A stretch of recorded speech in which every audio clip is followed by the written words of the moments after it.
across the sweeping plains of Central Asia, where the horizon stretches endless and the winds whisper of ancient power, lies a land shaped by conquest, tradition, and resilience. It is a country where the past is not buried beneath centuries of dust, but lives openly in the spirit of its people.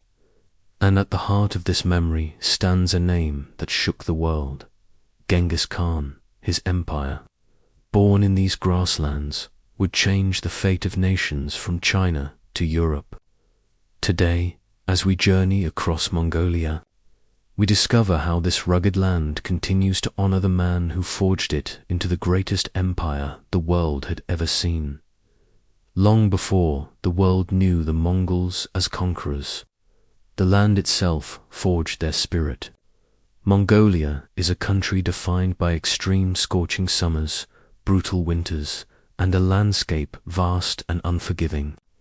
Endless steppes roll into mountains where snow lingers even in spring. Deserts like the Gobi stretch, barren and cold, while lakes glimmer like mirrors under a hard sky. Survival here demanded not walls and cities, but resilience, mobility, and kinship. For centuries, clans of herders and warriors moved across these lands with their horses, sheep, and camels, living in felt tents called gers. Their lives revolved around the herds, the seasons, and the ceaseless winds of the steppe. It was in this crucible that Genghis Khan, born as Temujin in the late 12th century, learned the harsh lessons of loyalty, betrayal, and endurance. Mongolia's ancient chronicles, such as the secret history of the Mongols, tell us that Temujin was born clutching a blood clot in his fist a sign. The elders believed that he was destined for greatness. But destiny did not come easily. His childhood was marked by hardship, his father poisoned by enemies, his family abandoned by allies, and Temujin left to fend for survival in a world where betrayal was as common as hunger. Yet he endured. He learned to bend men's loyalty not with wealth or birth, but with trust, fairness, and the promise of victory. From these beginnings, a leader emerged who would unite the warring clans of the steppe. Under one banner, the 13th century saw the rise of a force that terrified kingdoms from the heart of Asia to the walls of Europe. Mounted on their small but tireless horses, Mongol warriors carried composite bows that could pierce armor at incredible distances. They could ride for days without rest, sustaining themselves with dried meat and fermented mare's milk. They struck swiftly, vanishing like ghosts into the steppe. Their empire, forged by fire and steel, spanned from the Pacific shores of China to the plains of Hungary. But while the world remembers the Mongols for conquest, here in Mongolia, Genghis Khan is remembered as a founder, a lawgiver, and a unifier. His code, the Yasa, brought order to chaos. His vision created a nation that still endures. Travel through Mongolia today, and his presence is everywhere. In the capital city of Ulaanbaatar, a colossal silver statue of Genghis Khan rises 40 meters high on horseback, glinting under the sky. It is more than a monument, it is a declaration that the spirit of the great Khan lives on.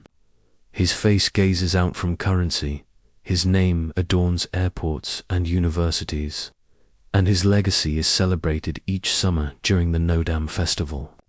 Known as the three games of men, wrestling, horse racing, and archery, Nodam carries the echoes of the Khan's time. It is not mere sport, but a living tradition that embodies the skills once demanded of warriors who followed Genghis into battle. Yet the land itself may be the truest monument to him. Ride out into the steppe, and the silence of Mongolia is overwhelming. Here, in the rolling grasslands, one can almost hear the thunder of hooves that once carried Mongol armies westward. Ger camps still dot the horizon, their white domes glowing under the rising sun. Families gather inside, sipping salty milk tea, while outside the herds graze as they have for centuries. In the stillness of these plains, the distance between past and present collapses. To live here is to live with history, because, in Mongolia, the line between heritage and daily life is thin as air. But Mongolia is not a land trapped in its past. It is a country that has struggled and endured through empire, collapse, and foreign domination. After the fall of the Mongol Empire in the 14th century, Mongolia splintered and fell under the shadow of the Qing dynasty. For centuries, its people maintained their traditions under foreign rule, until the 20th century brought revolution and independence. In 1921, inspired by both ancient pride and modern ideology, Mongolians declared a new nation. The Soviet years that followed sought to modernize Mongolia, but also pressed it into silence about its greatest son. For decades, speaking too openly about Genghis Khan was discouraged, his image erased from public life, and yet his memory endured quietly, stubbornly, in the hearts of the people. When the Soviet Union collapsed in 1991, Mongolia emerged into a new era. Freed from silence, the nation embraced its heritage with vigor. Genghis Khan returned not only as a symbol of pride, but as a cornerstone of identity. Statues rose, studies flourished, and his story was taught to a new generation. In reclaiming their past, Mongolians also redefined their place in the modern world, not as a forgotten nation on the steppe, but as the heirs of one of history's greatest empires.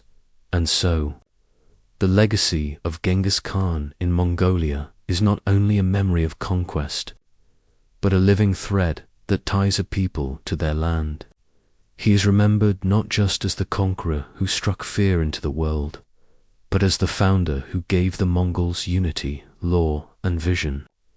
As one Mongolian proverb declares, if you forget the past, you lose one eye. If you dwell on the past, you lose both. In this balance, Mongolia honors Genghis Khan not by living in his shadow, but by carrying his spirit forward. For the traveler, Mongolia is a revelation. To stand on the steppes at dawn is to feel both isolation and connection, to hear the wind as if it carries whispers from 8 centuries ago. The past is not gone, here it breathes in the rhythm of hooves, in the laughter of children racing horses, in the pride of elders recalling their ancestors. This is why Mongolia matters, and why the world should listen. For in its wide horizons lies a lesson. Empires rise and fall, but identity endures when it is rooted in the land and honored by its people. This has been the first episode of History Goes. Crafting these stories requires deep research, time, and dedication to bring history to life in a way that is both true and cinematic. If you believe in the value of high-quality historical storytelling, I encourage you to support this journey so that together we can keep the voices of the past alive for the world to hear.